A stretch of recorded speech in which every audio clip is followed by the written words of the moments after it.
Na verdade, eu tenho falado,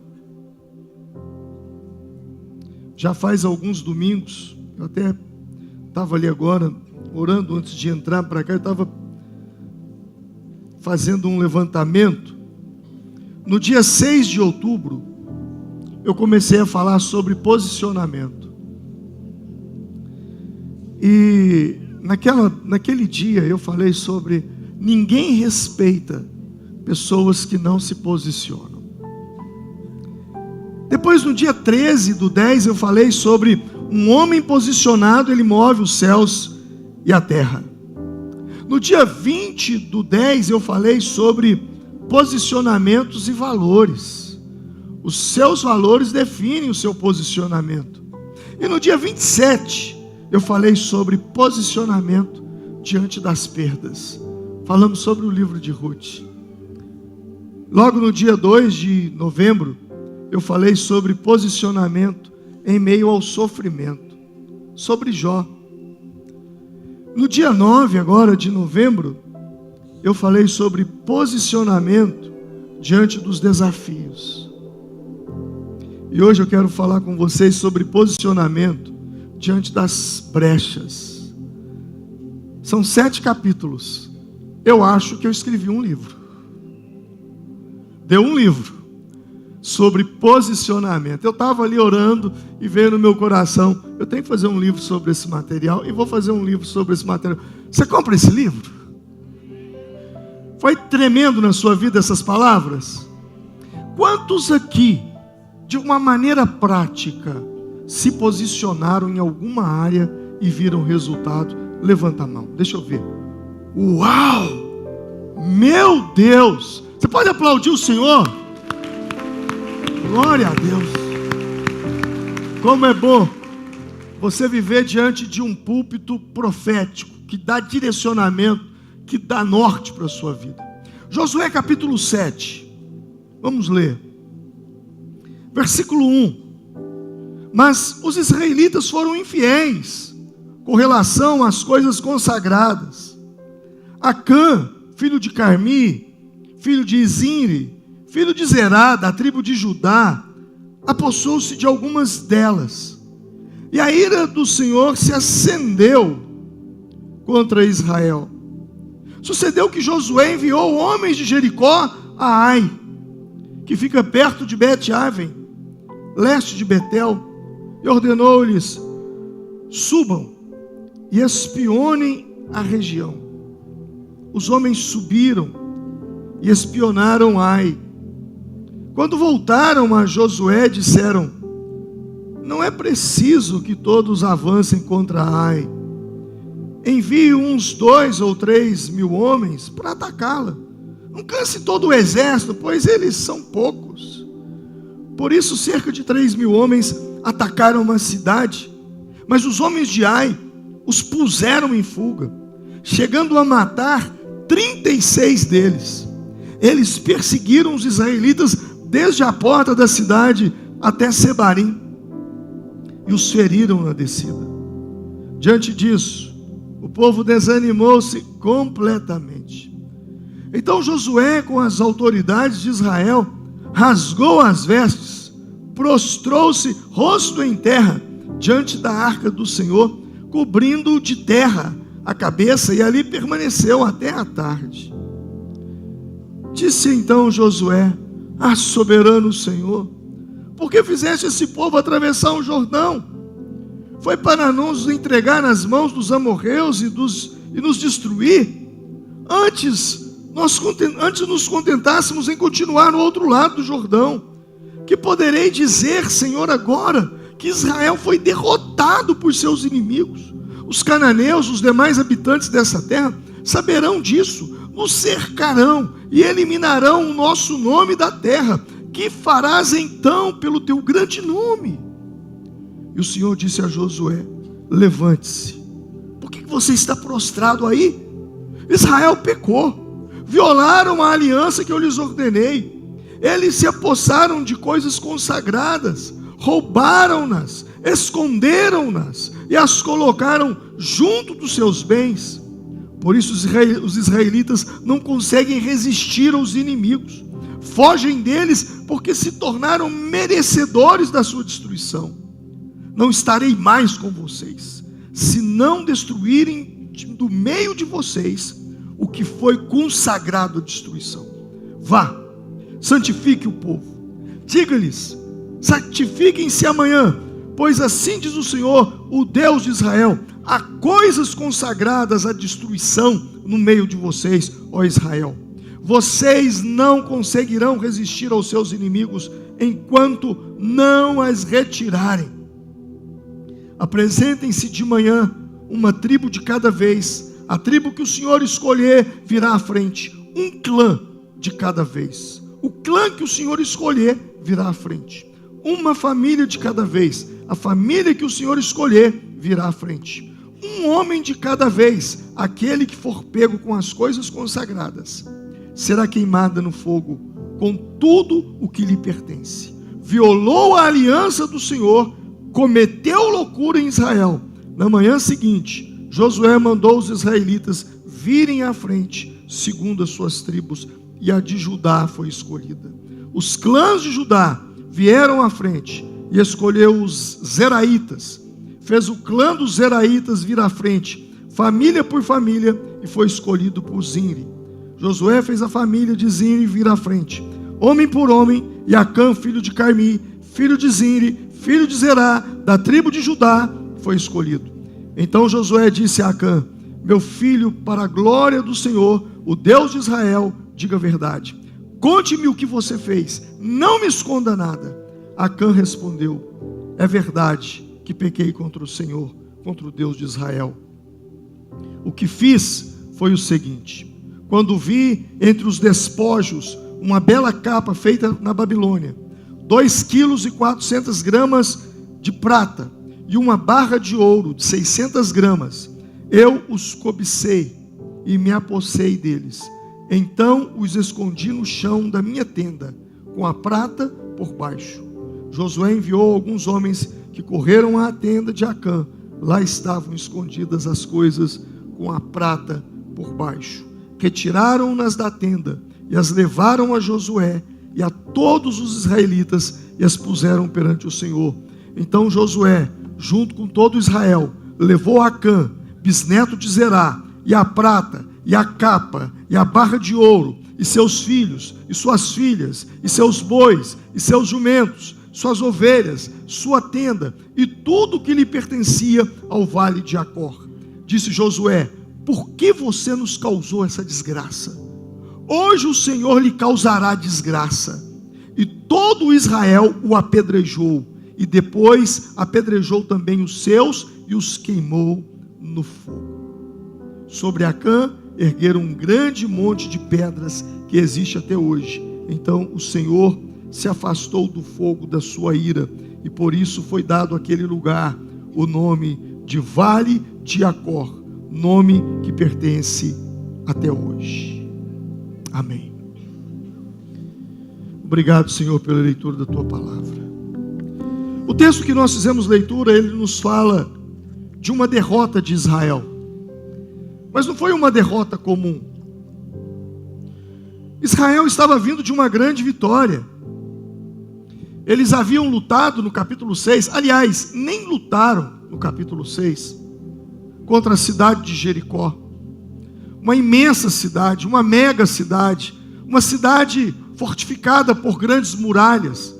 E não são muros como os que nós temos nas nossas casas, não. Eram muros tão altos e tão largos que haviam ruas sobre o muro. Você imagina um muro que tem uma rua sobre ele, casa sobre ele.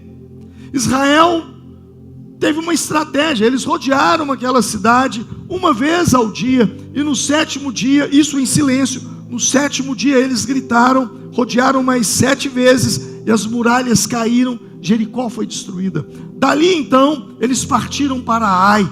Quando eles chegaram em Ai, uma cidade pequenininha, poucos habitantes, talvez nem 1000 habitantes, 500 habitantes talvez, no máximo.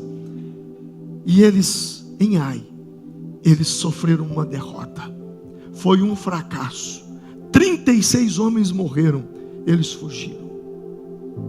E por que eles perderam a guerra? Por causa de uma brecha. Brecha. É sobre isso que eu quero falar hoje. Brechas geram instabilidades. Você já deve ter percebido, e até conhece algumas pessoas, gente que sobe na vida como um foguete, cresce assustadoramente, atinge o auge do sucesso, e quando você pensa que eles vão desfrutar das suas conquistas, das suas vitórias, no auge da sua vida, de repente, tais pessoas descem numa velocidade e se arrebentam, se destroem suas famílias, seus negócios, tudo aquilo que construíram. E a gente fica pensando, como que essa pessoa subiu e de repente caiu de uma forma tão forte? Tal atitude me faz lembrar o povo de Israel. Eles venceram uma grande batalha, e foi de uma forma sobrenatural. Nem tiveram que lutar em Jericó. Foram 13 voltas, 6, uma por dia, e no 7º, mais 7 voltas. As muralhas caíram, e Deus deu aquela cidade para eles. Se venceram em Jericó, o que farão com Ai? Vão destruí-la, vão varrê-la do mapa. Era impossível perder para Ai, mas foi justamente o que aconteceu. Eles perderam, eles foram derrotados. Israel perdeu essa batalha por causa de uma brecha, uma fenda. Eles quebraram uma ordem do Senhor. Deus tinha dado uma ordem para eles: quando vocês entrarem em Jericó e saquearem Jericó e destruírem Jericó, fiquem longe das coisas consagradas. Não se apossem de nenhuma delas, para que não sejam destruídos. Do contrário, trarão destruição e desgraça para o acampamento de Israel. Eles venceram Jericó, e a ordem era: não peguem nada. Mas um homem chamado Acã, esse homem, ele tomou uma capa babilônica, tomou prata, tomou ouro, e por causa daquilo, pode colocar os retornos aqui para mim, porque esse aqui está horrível, está me atrapalhando. Por causa daquela capa, por causa daquilo que ele pegou, eles perderam a batalha, eles perderam a guerra em Ai.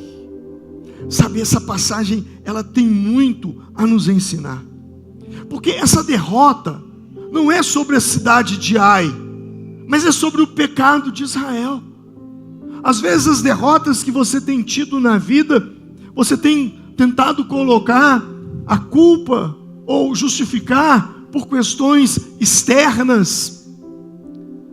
Eu perdi por causa disso, ou por causa daquilo outro. Mas sabe, muitas vezes nós precisamos olhar para dentro de nós. Sempre que as coisas dão erradas, nós colocamos a culpa em situações externas, mas não olhamos para dentro de nós. Nós abrimos uma brecha. Existe uma brecha na sua vida que está destruindo o seu casamento. Existe uma brecha na sua vida que está destruindo a sua vida profissional, que está destruindo você como homem, você como mulher, você como pai, como mãe, como filho. Brechas é por onde o inimigo entra em nossa vida. Eles haviam tido um grande sucesso em Jericó, mas amargaram uma grande derrota em Ai. Aprenda o que eu vou te dizer: o maior inimigo do seu potencial é o seu último sucesso. Eu vou repetir: o maior inimigo do seu potencial, do seu crescimento, do seu avançar, do seu prosperar, é o teu último sucesso. Porque o teu último sucesso te faz ficar embriagado do seu eu. Você começa a se achar. Você acha que você é muito bom. Você acha que você conseguiu na força do seu braço, na força da sua sabedoria, da sua inteligência. E você fica embriagado pelo seu último sucesso. E quando vem o próximo desafio, você diz: se eu ganhei aquele, esse aqui então, nem que se dirá disso. E foi justamente aí que eles perderam. Muitas vezes nós deixamos de fazer aquilo que nos levou ao sucesso. E é aí que começa a nossa derrota, a nossa queda. O seu último sucesso, ele te faz acreditar que você é muito bom, que você não precisa melhorar. Vocês já viram os técnicos de futebol, de clubes de futebol, de times, depois de uma partida, quando a imprensa vem e diz: olha, o seu time ganhou, seu time foi fantástico, vocês dominaram o jogo, vocês venceram uma grande partida, foi uma grande vitória. Vocês já perceberam o que os técnicos, quase todos eles falam?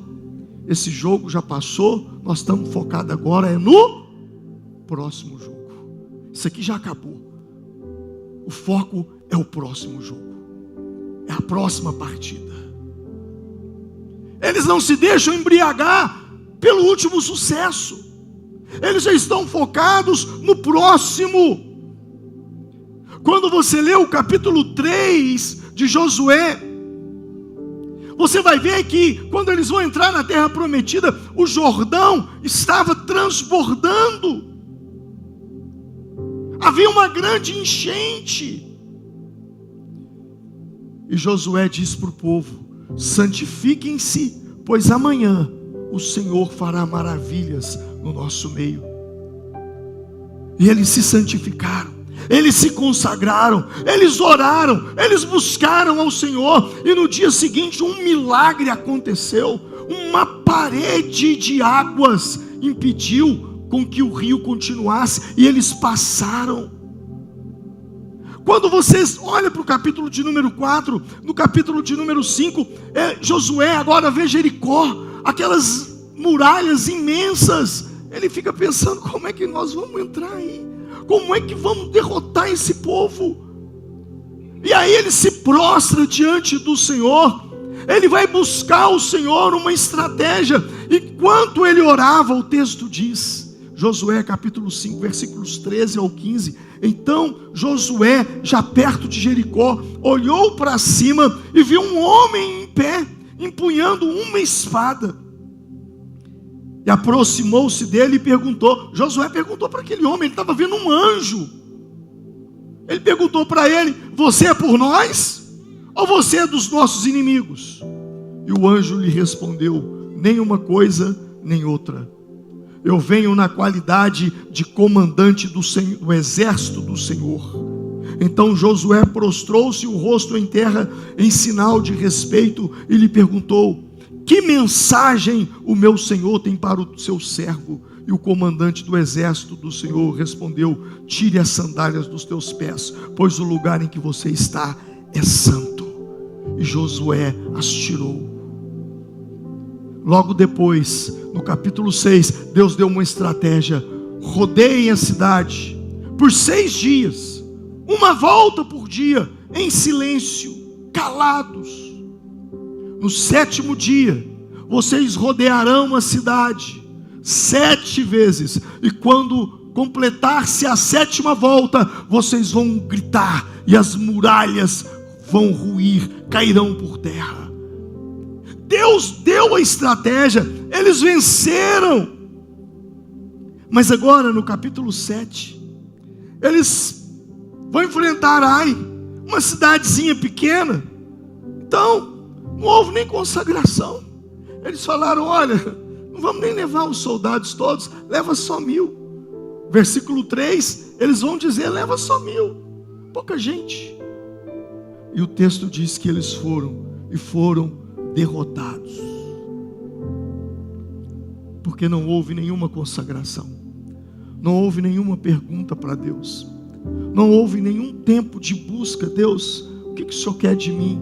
O Senhor realmente quer que eu lute em Ai? Eles não fizeram nada. Deus está ensinando para Josué que grandes vitórias e as pequenas vitórias vêm dele. Nunca é sobre nós, é tudo sobre ele. Se eles tivessem tido a mesma postura de consagração diante do Jordão, diante de Jericó, Deus teria revelado o pecado e dito: olha, não vá, porque alguém roubou algo lá em Babilônia e essa pessoa precisa entregar. Mas eles não buscaram a Deus. Não, eles foram confiantes na força do braço e eles tiveram uma amarga derrota. E aí no versículo 6, Josué se prostra, rasga suas vestes e vai chorar, dizer: Deus, o que as nações vão dizer sobre nós agora? Os amorreus, ao ficarem sabendo disso, virão contra nós. Nós seremos a piada da região. Um Deus que nos tirou do Egito e nos abandonou. E enquanto ele estava prostrado, o Senhor disse: levanta, homem, levanta. Há pecado em Israel. Eu fico pensando, irmãos, se Josué tivesse tido essa postura antes de ir para Ai, eles teriam vencido. Se você tivesse tido uma outra postura antes da derrota que você amargou, talvez você não teria amargado essa derrota. Um certo pregador foi pregar numa igreja e ele se achou. E quando ele começou a pregar, ele se perdeu no texto. Ele se perdeu na pregação. Ele não sabia. Você sabe, já aconteceu com você de começar a falar e não saber como terminar? E aí você vai prolongando o tempo. Ele se perdeu. E as pessoas ficaram inquietas. Então ele parou a pregação. Ele desceu arrasado do altar, abatido, envergonhado. Ele esperou todo mundo ir embora. Quando todo mundo foi embora da igreja, ele fechou a igreja, se ajoelhou, prostrou e foi chorar e disse: Deus, por que isso aconteceu comigo? E o Senhor falou com ele: se você tivesse subido naquele altar como você desceu, eu teria feito grandes coisas. Talvez Deus estaria dizendo para Josué: se você tivesse ido para Ai, como você está agora, frustrado, abatido, buscando dependência em mim, os resultados provavelmente teriam sido outro. O maior inimigo do seu potencial é o seu último sucesso, porque te faz acreditar que você é capaz, que você não precisa de Deus. Eu estava pregando numa cidade, estava pregando para centenas de pastores, e um deles me perguntou assim: quantos encontros com Deus a sua igreja já fez? Eu não soube responder. Eu falei: sinceramente, eu não tenho essa conta, nunca fiz, mas inúmeros, porque a gente faz encontro com Deus desde 1999. Então, já são 25 anos fazendo encontro com Deus. E aí alguém perguntou: o primeiro foi o mais difícil? E quando eu fui responder, eu parei e pensei. Eu disse: não foi. O mais difícil foi o último. Alguém disse: mas como assim? O último? Se vocês já fizeram tantos encontros com Deus, como que o último foi o mais difícil? Deveria ter sido o primeiro. Eu disse: não. O primeiro encontro com Deus que essa igreja fez, nós jejuamos por 30 dias seguidos. Os obreiros dessa igreja subiram um monte 30 dias consecutivos. Nós jejuamos como nunca jejuamos na nossa vida, porque era o primeiro encontro com Deus. Quem estava no primeiro encontro com Deus? Eu acho que foi de homens. Se não me falha a memória, foi lá em Rodrigues. foi isso? Lá em Rodrigues. Naquele encontro, eu me lembro que eram 44 homens. Está muito fresco ainda na minha memória. Como Deus derramou tanto da presença, que na semana seguinte as esposas começaram a me ligar: pastor, o que o senhor fez com meu marido? Meu marido mudou, meu marido é um novo homem, o que aconteceu? A gente teve que jogar um encontro na outra semana, aliás 15 dias depois, para mulheres, e foram 99 mulheres, depois foram os jovens. Tudo bem, mas tem uma pergunta: por que o último foi difícil? Porque no primeiro nós oramos, nós jejuamos, nós buscamos muito a Deus. No último, na hora da cruz, nós estávamos mandando mensagem de WhatsApp para as pessoas enquanto estávamos indo para a cruz. Ninguém orou, ninguém jejuou, ninguém buscou, ninguém se consagrou, ninguém ficou como no primeiro. E os resultados, por tão bom que tenha sido esses últimos, não se compara com os do primeiro. As primeiras coisas não são as mais difíceis, porque essas você se prepara, você se consagra, você sabe que não é sobre você, é sobre o poder de Deus sobre a sua vida. Mas quando você acha que já é muito bom,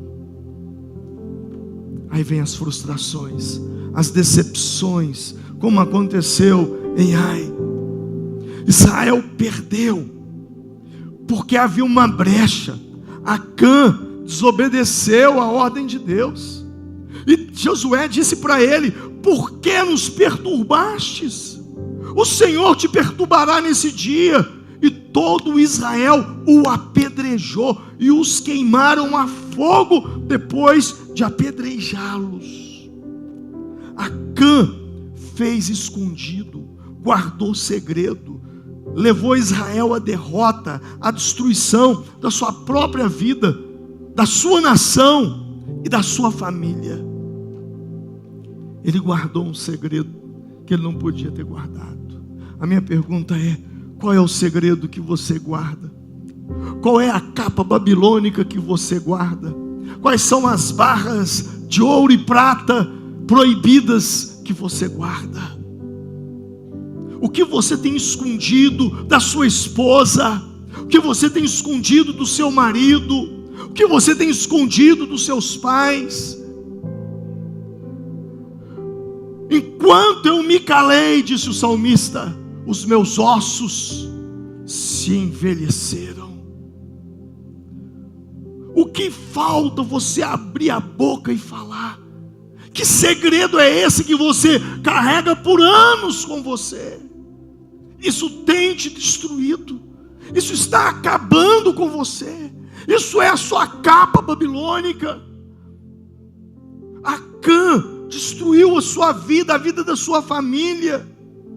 Os nossos segredos podem ser a causa dos nossos fracassos, das nossas derrotas, porque eles podem ser uma brecha em nossas vidas. Não seja passivo com as brechas. Se tem uma coisa que eu e você precisamos estar atentos, se não estamos abrindo brechas para o inimigo entrar em nossa vida. As nossas ações podem abençoar nossa vida, abençoar a nossa família, mas as nossas ações podem provocar uma destruição dentro da nossa casa. No capítulo 6, quando eles entram em Jericó, havia uma ordem: não peguem nada, mas deixem Raabe e sua família livres. Deixem Raabe e suas famílias livres. Porque Raabe, ela hospedou os espias.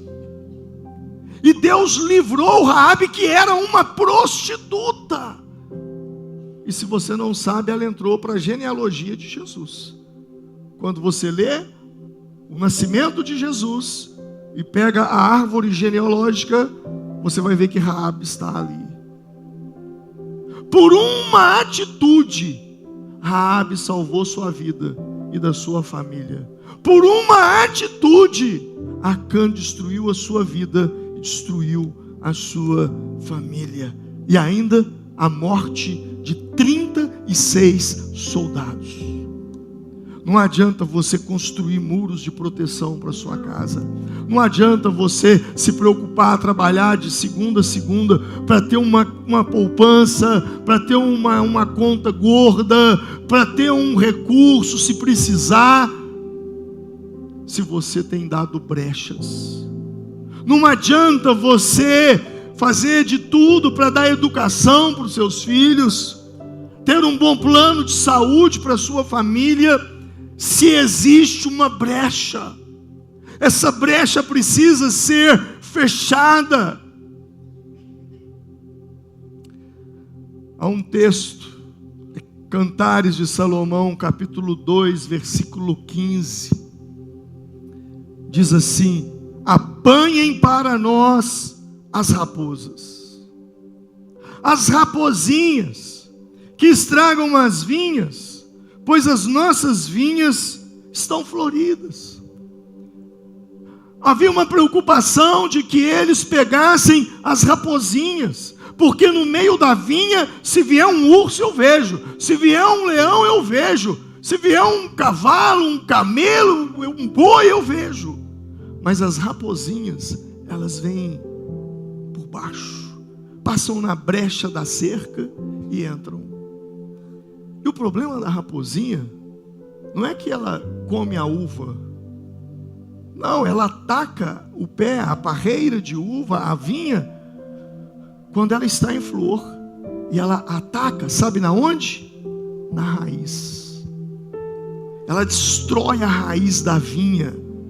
E quando a raiz é danificada, o fruto não vem. A vinha tem aparência, a vinha tem flor, a vinha chama atenção, mas a vinha não dá fruto. Não dá fruto, por quê? Porque as rapozinhas entraram sorrateiramente e atacaram as raízes. As rapozinhas, geralmente é aquilo que você diz: isso aí não tem nada a ver. Isso tem nada a ver não, todo mundo faz. Você já deve ter ouvido isso. Não tem nada a ver. Bem provável que quando Acã pegou aquela capa babilônica e chegou em casa com ela, a esposa dele falou: Acã, o que você foi fazer? Você não podia ter pego isso. E provavelmente ele disse: isso tem nada a ver. Estava lá, ninguém ia dar falta, ninguém ia perceber, ninguém viu. Cuidado, muito cuidado, porque a nossa derrota ou a nossa vitória estão nos detalhes, naquilo que nós julgamos ser insignificante. São os detalhes que definem a vitória, são os detalhes que definem as derrotas. Um casamento abençoado, um casamento prazeroso, o que torna um casamento abençoado, o que torna um casamento prazeroso, não são as grandes coisas, não é a grande casa, não é os melhores carros, as melhores roupas, os melhores perfumes. Não. O segredo de um casamento abençoado está nos detalhes. Palavras mágicas, mas nada como abracadabra, mas palavras mágicas. Bom dia, boa noite, está saindo? Vai com Deus, me dá um abraço, me dá um beijo. Nossa, essa roupa hoje, hein, você está top.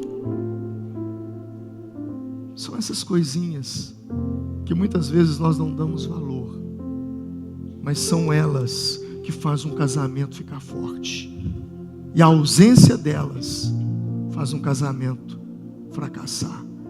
Quando você vê um grande fracasso, você procura uma grande coisa que causou aquilo, mas você não vai encontrar uma grande coisa, porque o que causou aquilo foram pequenos gestos, pequenas coisas, repetidamente. Cuidado com não tem nada a ver, cuidado com essas coisas pequenas.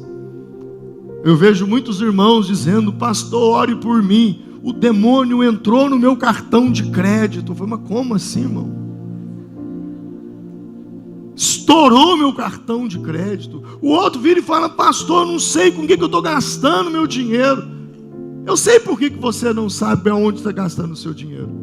Porque a gente só lembra que está gastando dinheiro nas coisas grandes, nas contas maiores. Mas o que faz estourar o seu cartão são aquelas comprinhas que você não está nem aí. Vou fazer mais essa assinatura aqui. Você compra coisa que você não precisa, que depois você nem sabe o que vai fazer com aquilo, no impulso. As pequenas coisas. Meu tempo é muito curto. É muito curto porque quantas vezes você olhou para isso aqui e rolou tela durante o dia? Minha saúde está debilitada. Como assim? Quantos copos de água, quantos litros de água você bebe por dia? Você não tem noção do que a água pode provocar. Tem muita gente aí querendo fazer dieta, querendo emagrecer. Eu não sou nutricionista, não tenho nem noção para dizer isso, nem autoridade. Mas começa a beber água para ver se você não emagrece. Água é saúde. É uma pequena coisa que está ao alcance de qualquer um de nós e a gente não faz. São as pequenas coisas. Eu não tenho tempo para ir para uma academia, para me exercitar.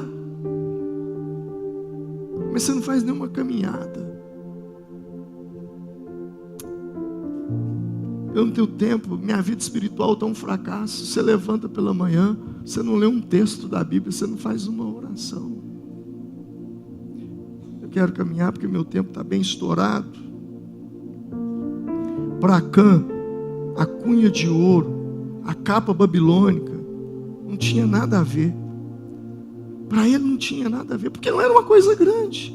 A bem da verdade, ninguém, ouça isso, ninguém tropeça numa grande pedra. A maioria dos tombos são os pequenos cascalhos, pedrinhas que nos derrubam. Quais são as raposinhas que você precisa tirar da sua vida? Nós não podemos ser passivos com as brechas. Brechas nos levam à destruição. E Josué foi radical. Ele lidou com a situação com muita rigidez, com muita radicalidade. Porque é assim que tem que ser. Como já dizia o meu pai, o mal se mata é pela raiz. Jacó, ele teve uma brecha com o seu irmão. Ele abriu uma brecha, um desentendimento, ficaram inimigo, ele fugiu. Ficou 20 anos fora de casa. Tudo deu errado para ele. Por 10 vezes o patrão dele diminuiu o salário dele. Mas chegou um dia, ele falou: não dá para viver assim mais. Eu preciso fechar essa brecha na minha vida. Eu preciso voltar, encontrar com o meu irmão e pedir perdão para ele, porque eu o enganei, eu fiz o que eu não deveria ter feito, eu menti para o meu pai, eu menti para o meu irmão, eu prejudiquei o meu irmão.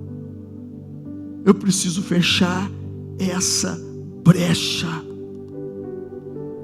Até quando você ficará com brechas na sua vida?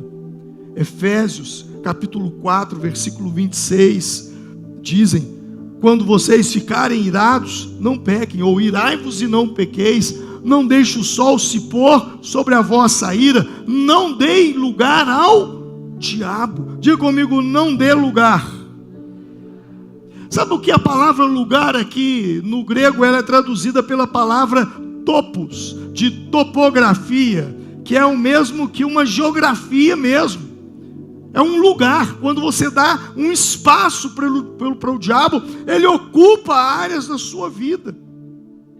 Você não pode deixar o diabo dominar áreas da sua vida para te destruir. Feche as brechas. Não dê lugar ao diabo, para que ele não venha agir no seu casamento, não venha agir na sua vida profissional, na sua família, nas suas finanças, na sua saúde, na sua vida espiritual. Feche as brechas. Um dos textos de Jesus que mais me chama a atenção foi escrito por João, capítulo 14, no versículo 30. Jesus estava numa conversa com os seus discípulos. E de repente ele percebe a aproximação de Satanás. E ele diz assim para os seus discípulos: já não falarei muito convosco, porque aí vem o príncipe deste mundo, e ele nada tem em mim. Diga, e ele nada tem em mim. Você entendeu o que Jesus disse? Já se aproxima o diabo, e ele, o diabo, nada tem em mim. Você pode dizer isso? Ou tem alguma coisa na sua consciência que te acusa, dia e noite? Tem algo que você não consertou, tem algo, uma brecha aberta. Jesus disse: ele não tem nada em mim, não existe nada dele em mim. Irmãos, isso é libertador. É libertador. Você dizer: não tem nada dele em mim, minha vida é um livro aberto, eu não tenho que esconder nada de ninguém. A minha vida está na luz, está aí para quem quiser ver. Isso é libertador. Agora tem gente que vive o tempo todo, se a esposa pega no celular: opa, me dá isso aí, pelo amor de Deus. Marido não deixa a esposa mexer no celular porque tem medo, porque tem coisas aí que comprometem. A esposa não deixa o marido pegar porque tem coisas que comprometem. Como é libertador. Como é libertador você andar e dizer: olha, eu não devo nada para ninguém, a minha vida é isso aí. Isso aí que os antigos falavam assim: botar a cabeça no travesseiro e dormir tranquilo. Brechas, quando não consertadas, elas se transformam em ponto cego. E sabe o que é um ponto cego? Grande parte dos acidentes que acontecem por causa de ponto cego. Às vezes a gente está viajando, você que viaja muito aí, você vai ultrapassar, você olha no retrovisor, não tem ninguém. De repente já tinha um outro carro ultrapassando, e sai vocês dois juntos para ultrapassar. A maioria dos acidentes entre carro e moto, o motorista do carro diz: mas eu não vi a moto vindo. Eu olhei, eu não vi. Porque havia um ponto cego. Ponto cego provoca acidente e pode custar a vida, pode custar caro. Brechas não reparadas, não consertadas, se tornam ponto cego, e ponto cego causam acidentes. Acidente no relacionamento, no casamento, na família, no seu relacionamento com seus amigos, no trabalho, na igreja, na célula. Jesus falou sobre ponto cego. Falou? Na onde? Mateus capítulo 7. Ele disse assim: por que você repara no cisco que está no olho do seu irmão, se não dá conta da viga que está em seu próprio olho? Como você pode dizer ao seu irmão: deixa-me tirar o cisco do seu olho, quando há uma viga no seu? Jesus está falando, ponto cego. Você quer tirar um cisco no olho do outro, enquanto tem uma viga no seu olho. O que Jesus está me ensinando é que o que você mais nota de incômodo nos outros é exatamente aquilo que mais incomoda em você mesmo. Observe que Jesus usou a mesma matéria, cisco e viga. Hoje, quando a gente fala de viga, a gente pensa em viga de concreto. Mas naquela época não existia concreto. As vigas eram de madeira. Os ciscos eram de madeira. Então Jesus, ele usa, quando ele fala disso, ele usa o mesmo material, madeira. Jesus estava dizendo que o que você vê no olho do outro é o que você tem dentro do seu próprio olho. O que você vê no outro é exatamente o que você tem de problemático na sua vida. Quer conhecer uma pessoa? Não observe o que ela diz de si mesma, mas observe o que ela diz dos outros. Porque aquilo que ele fala dos outros é a trave que ele tem dentro dele. Ponto cego. Paulo, escrevendo aos Romanos, ele diz assim: pois o que faço não é o bem que eu desejo, mas o mal que eu não quero fazer, esse eu continuo fazendo. Paulo está dizendo: olha, o bem que eu quero fazer, eu não consigo, mas o mal que eu não quero fazer, eu continuo fazendo. Ele está falando de uma força que parece ser mais forte do que ele. Romanos 6, Romanos 7, ele está falando do pecado. Lá ele vai dizer sobre o pecado, a lei do pecado.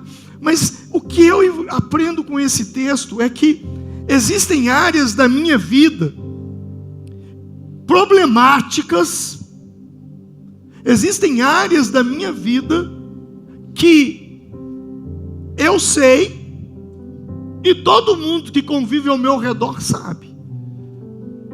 Eu tenho dificuldades, eu tenho defeitos que eu sei que tenho e quem convive comigo sabe que eu tenho.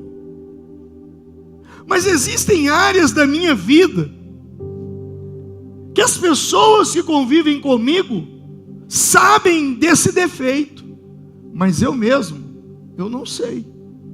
E isso é um ponto cego para mim. É como o meu pescoço. O que tem em seu pescoço? Vocês estão vendo ele, não estão? Eu não estou. É um ponto cego para mim. Eu não consigo ver o meu pescoço, mas quem está ao meu redor vê. E existem áreas da minha vida que só eu sei que eu tenho esse defeito e ninguém sabe. E existem áreas da minha vida que eu não sei que tenho esse defeito. Ninguém também sabe, só Deus sabe. E quando eu falo dessa questão, foi justamente sobre essas áreas desconhecidas que depois Paulo vira no versículo 24 e diz: miserável homem que sou, quem me libertará do corpo sujeito à morte? Quem me libertará do corpo dessa morte? Ele diz: miserável homem que sou, o bem que eu quero fazer eu não faço, o mal que eu não quero está sempre diante de mim. Quem me livrará do corpo dessa morte? Paulo estava falando de uma pena de morte que havia na cultura romana. Na cultura romana, pessoas morriam crucificadas, pessoas eram colocadas numa parede e eles atiravam as flechas, lanças. Outros morriam decapitados, outros morriam na guilhotina, colocava a cabeça. Você já deve ter assistido algum filme medieval sobre isso. Outros morriam nas arenas lutando com leões e gladiadores. Mas havia uma pena de morte que era cruel. Quando um homem matava, cometia um assassinato, um homicídio, sabe qual era a pena de morte? Eles pegavam o defunto e amarravam no corpo do assassino, e ele tinha que conviver com aquele corpo morto amarrado no corpo. Você imagina essa cena? Primeiro, o peso. Segundo, e não podia soltar, ele tinha que conviver com isso. Segundo, o mau cheiro. Terceiro, os bichos no corpo, amarrado no corpo. Comendo aquilo, começava a comer o outro que estava vivo. E ele morria. Miserável homem que sou, quem me livrará desse corpo de morte? Paulo está falando que áreas desconhecidas são perigosas, porque ela nos mata aos poucos, quando você não compreende o porquê você faz o que faz. Alguém disse que autoconhecimento é poder, mas eu te digo que quem conhece a si mesmo por completo, quem entende a si mesmo, Se nós somos cheios de repentes, eu tenho os meus repentes que me afundam.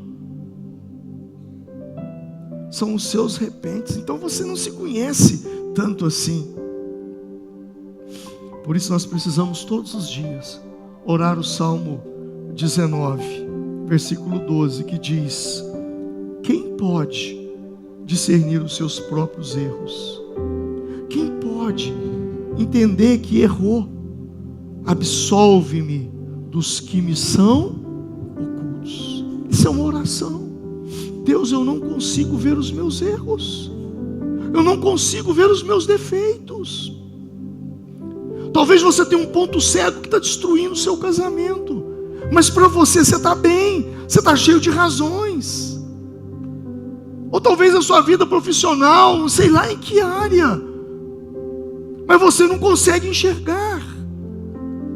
E aí o salmista no Salmo 139 diz: sonda-me, ó Deus, conhece o meu coração, prova-me e conhece as minhas inquietações, vê se há em mim alguma conduta, algo que te ofende, e dirige-me pelo caminho eterno.